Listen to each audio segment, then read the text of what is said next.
So, another week, another George R. Martin blog post, this time quite a few interesting tidbits to talk about. George letting us know he met with his publishers, praise for House of the Dragon, and also facing some backlash from rabid fans on social media. We'll talk about all that and more. Before we get into it, as always, be sure to leave a like, comment, and subscribe, because of course, when you interact with the video, then it lets the algorithm know you want to see more of these in your feed. That way I can stop seeing messages like this.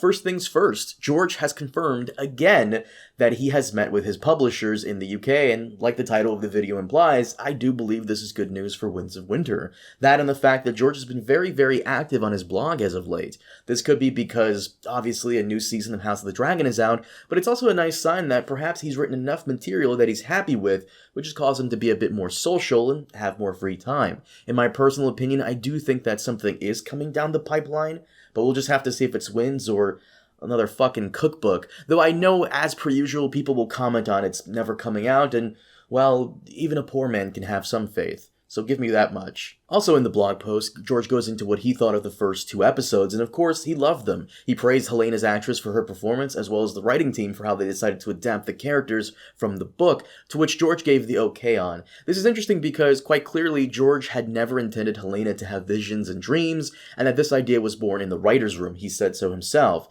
Something I wish George would do more of is clarify what is made up by the writers and what he always intended and floated as an idea, like the dagger and the prophecy from the first Aegon, or even this new tidbit about Valyrian steel armor. George also touched on the second episode and how many fans are proclaiming it as one of the best in House of the Dragon, and in my opinion, I think it was. What people keep forgetting about episode 8 last season is that while that scene with Viserys walking down the throne room was great, it was only one scene in an episode that was otherwise fine. For me to say an episode is masterful, all of its scenes need to be better than the last, and I think episode 2 did just that. Don't get me wrong, the episode 8 from season 1 was good, but I just think that episode 2 was better. And in typical George fashion, he saves his criticisms for another blog post, which we know may never come, but the blood and cheese stuff.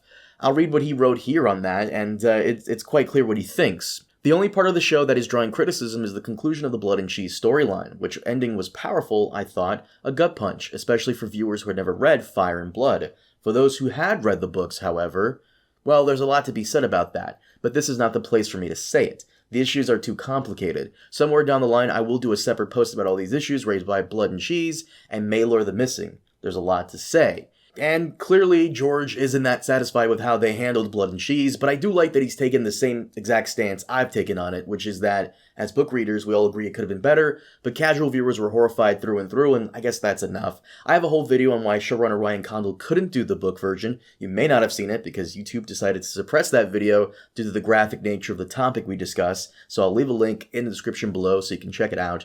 But George, He also goes over Maelor, which, for those of you who don't know, is Aegon and Helena's other son, younger son. Ryan Condal has said that they have yet to reveal Maelor, whatever that means. Some fans have speculated that Maelor will be Alicent and Criston Cole's son that will be floated as Aegon and Helena's newborn son in the future.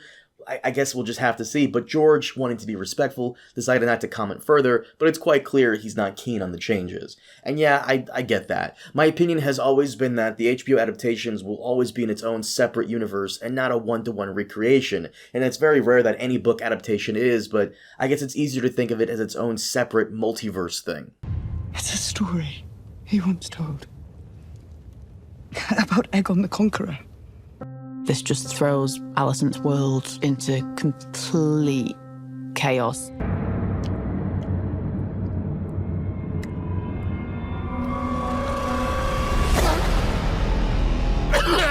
What the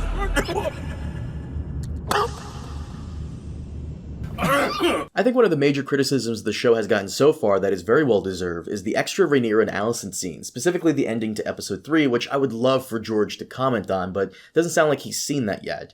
Ryan Condal, in his quest to make everyone a tragic character where all the bad stuff that happens are just accidents, is doing a disservice to the source material, in my opinion at least. Like in the books, it's quite clear that Alicent's plan was always to move Rhaenyra to the side in favor of her family ascending the throne. Rhaenyra going out of her way to carefully ensure that nothing can be done to avoid war is also silly considering the horrible stuff that both sides have already done to each other at this point.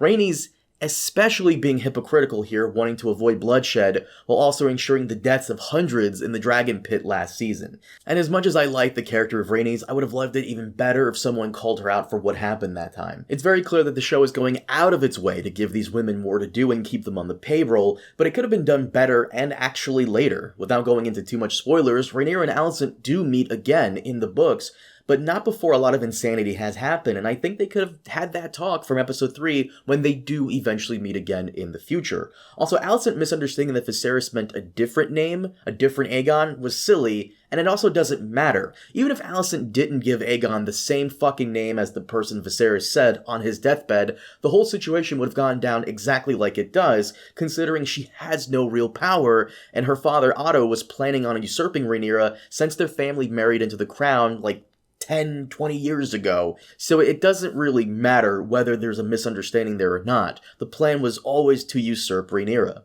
And last, let's talk about George and the backlash he's facing over this very same blog post. In it, he commended Emma Darcy on their amazing performance in Season 2. However, George used the wrong pronouns when referring to Emma, and that caught the attention of a lot of weirdos on Twitter who, for whatever reason, want to treat George like he's some kind of alt-right commentator. Of course, this is the internet where nuance and intent go to die, so I'll try to be as good faith as possible to everyone involved.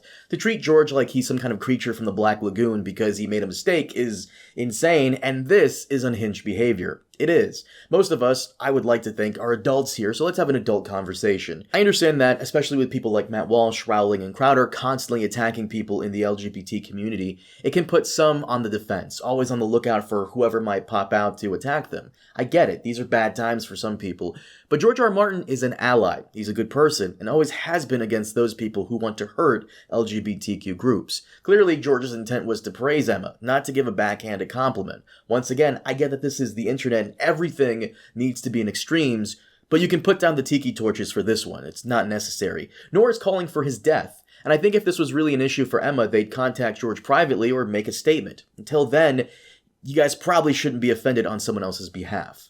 But to wrap up the video, I do think that George should start going out of his way to address some of the changes from book to show, because I am curious what the actual writer thinks about changes to his work. Oftentimes, those changes can be for the better, and we saw that with Dave and Dan. In the first season of Game of Thrones, George loved some of the original scenes, specifically Ned and Arya, and how he wishes he could go back and put that into his work. I'm also curious to know whether or not some of the stuff the show has already done, specifically with the White Walker prophecy and the dagger, and then again with Cregan Stark possibly knowing about the whole situation, if that was George's idea or Condal is just doing his own thing. As someone who's a lore hound, I'd love for George just to lock down what's from him and what's from Condal, but maybe that's just wishful thinking.